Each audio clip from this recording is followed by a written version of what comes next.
Hey guys, it's Jason. I'm Jam. Welcome back to another episode of Podcast for Your Life. The podcast is so short and sweet that you might still be stuck at the same red light when the episode wraps up.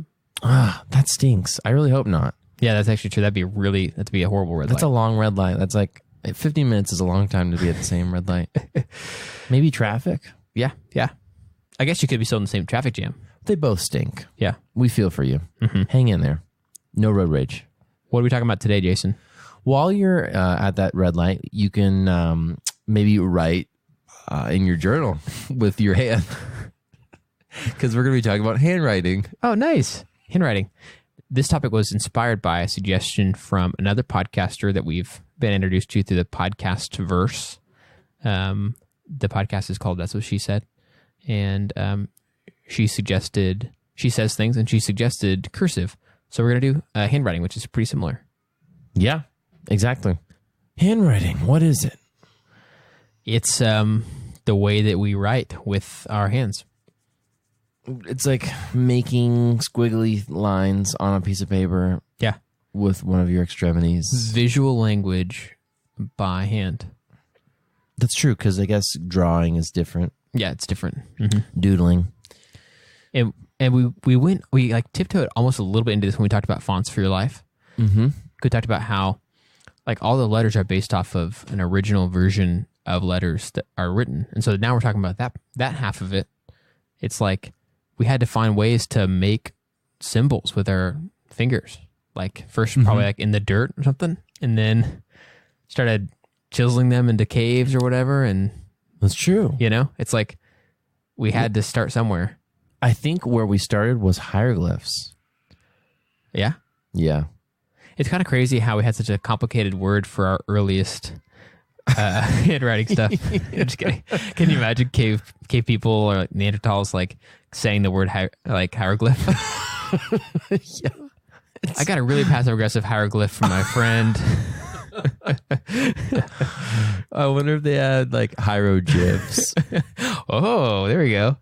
Yeah, so I think hieroglyphs were the first type of handwriting. Again, we have no expertise in this area, but I think they would be because they were one of like the earlier forms of like describing something, or like language was there, but written language may not have been there. And so maybe they used pictures to tell a story. Yeah, even if we're wrong, that would kind of make sense to start with something that's like hey, here's a picture of something that we all know what this is. This is a photo of a water drop, or like it's a photo of a tree. Like, not a photo, I mean a drawing of a tree. Yeah. That would make sense to start something like that. Yeah, and I'm sure written language developed out of picture-based language. Again, you'd have to talk to a linguistics person about that. And yeah, 20 years from now, when we have linguistics for your life as its own serialized podcast. Yeah. This is interesting to me, thinking too about when we talked about fonts, how we're kind of going through weird phases as like a society where they are people who probably don't have to do a lot of handwriting very often now, which obviously that used to be a different deal. And it makes sense now that we have a lot more typing. But even in our lifetimes, I think the amount of handwriting that we've had to do daily has decreased. I would say I used to have to do way more.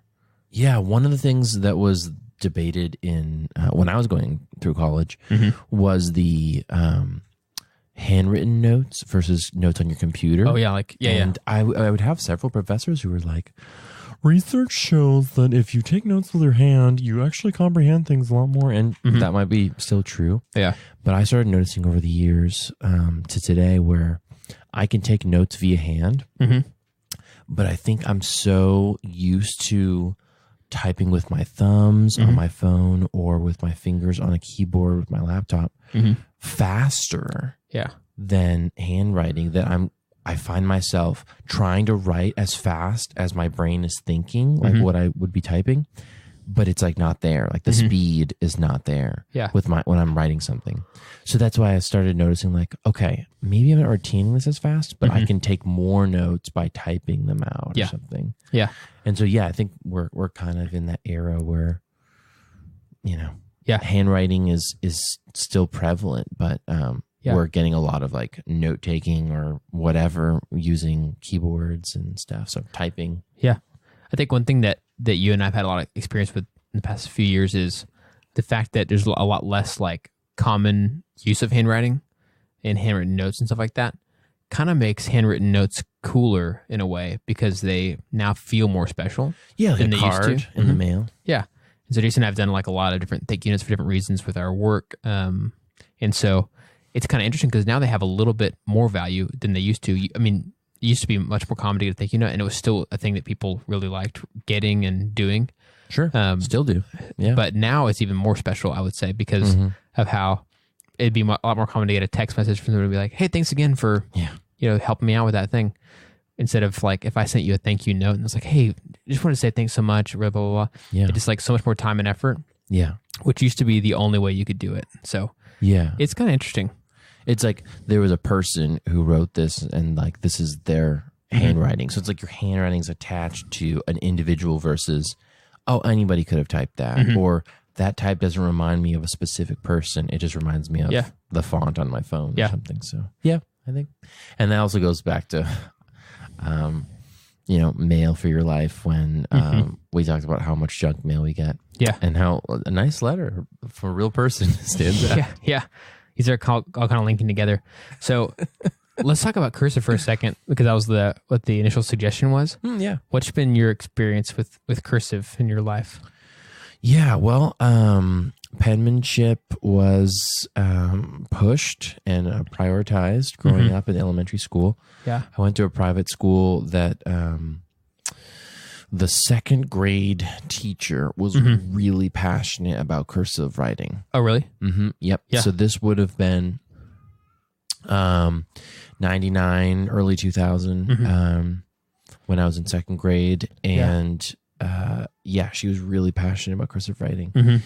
And so basically, I think it was almost every day we would spend like 10 to 15 minutes just practicing our cursive on like that dotted line cursive paper or whatever. And so we'd be like, okay, today you're writing A. And so you'd have to just draw an A like 100 times. And so it was basically just like a lot of repetition.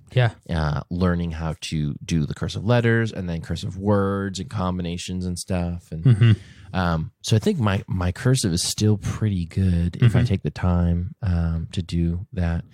But the only time I really use it is on like checks, which is super rare. Yeah. Or if my signature is kind of like a sloppy cursive. Yeah. But what's funny about that is that my wife Marlene never learned cursive. So, and that's not uncommon. I've heard it's now. not. Yeah, exactly. It's becoming increasingly uncommon. But she's like the same age as me. So for kids nowadays, I've heard that it's becoming increasingly common to not teach it. We also learned cursive in second grade. It was like part of the public school curriculum as part of that year for all of us. And so we learned it that year. And then I remember in third grade, we had a lot of time dedicated to still honing it. And so I remember the first thing they taught us how to do in second grade was just how to write your name in cursive. And so I worked on it hard. I had to write a few times. And then I went home to show my parents what I had done. And they were really confused because I had written the wrong last name because of how confusing cursive looked to me at first. I didn't notice, but the teacher, my first name is Joshua. There's been a lot of Joshuas, and the teacher accidentally just gave me like the wrong, like she'd written the template for me to like follow. Oh no. She gave me the wrong last name on there. No. And so I'd just been learning the wrong last name. So my parents were like, this doesn't say Robinson on it. And I was like, are you sure? I mean, I think cursive looks pretty different, and so it could still say that. Yeah. So I didn't notice. I didn't notice at first, and obviously now I could tell. But like being introduced to those weird flowy versions of letters for the first time, I didn't even notice that was not my last name.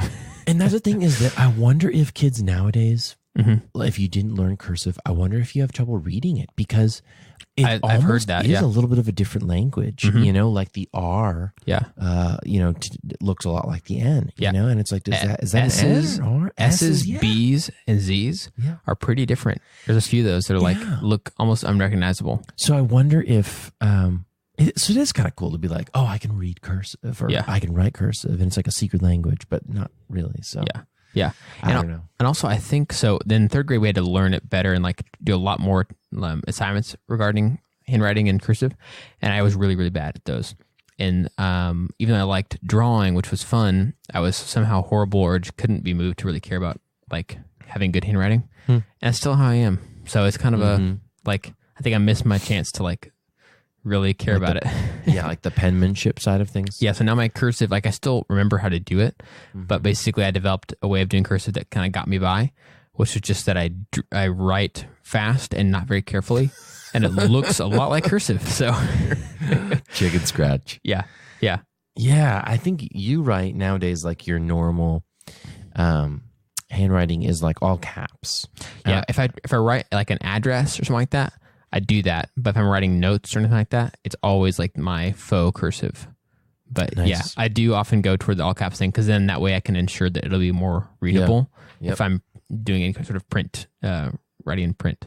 Yeah, that's pretty cool. Yeah, my regular handwriting, when I'm doing it, trying to do it fast, it is kind of this interesting combination where I do like merge certain letter combinations, and I think it is because of having a cursive background. So, so I wonder if cursive was designed.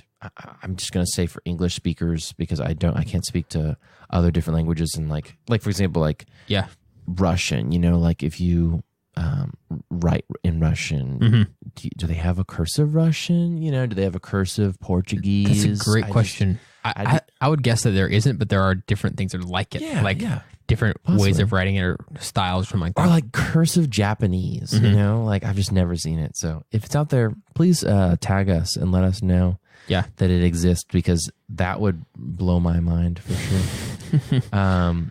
So yeah, I think, I wonder if cursive is encouraged because it helps you develop your handwriting as well as maybe just like the speed of your writing. I don't know. Yeah, it's a great question. Because kind of with the cursive, the idea is like all the letters run together in a sense. They're all connected versus like if you're writing in all caps, they definitely don't. So. Yeah, I think there's an officialness to it as well. It seems like there was a time, not now so much, but there's a time where like writing cursive and knowing how to do it well meant that you had been educated and stuff like that. So it's like, you look at like old documents, there's like a high value in not just what you're saying, but also how you've been able to write it, how you've written it. So not just legibility, but also like, oh, this is very beautiful. This is professional. This is whatever. So, yeah. I mean, if the Declaration of Independence was written in, you know, all caps or chicken scratch, I think our country wouldn't have been free. Yeah. They'd be like, wait, who declared independence? A 5-year-old? Yeah, sorry. We don't recognize this. Yeah. I mean, we wouldn't too. We'd be like, we're going back to Britain. Who are these guys trying to get us all to be independent? I don't think so. So using Comic Sans on this thing? I don't think so.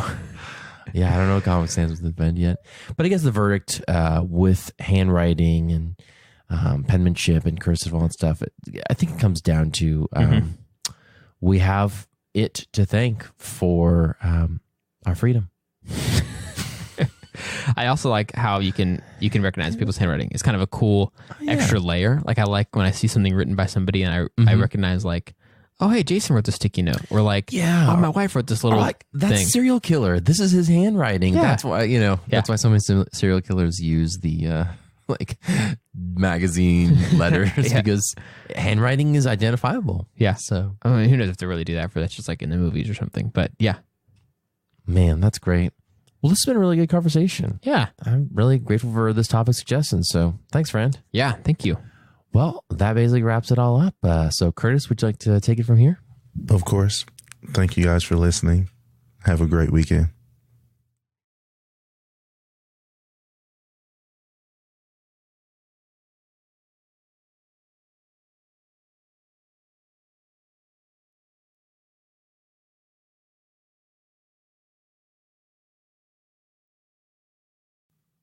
Yeah. Thank you.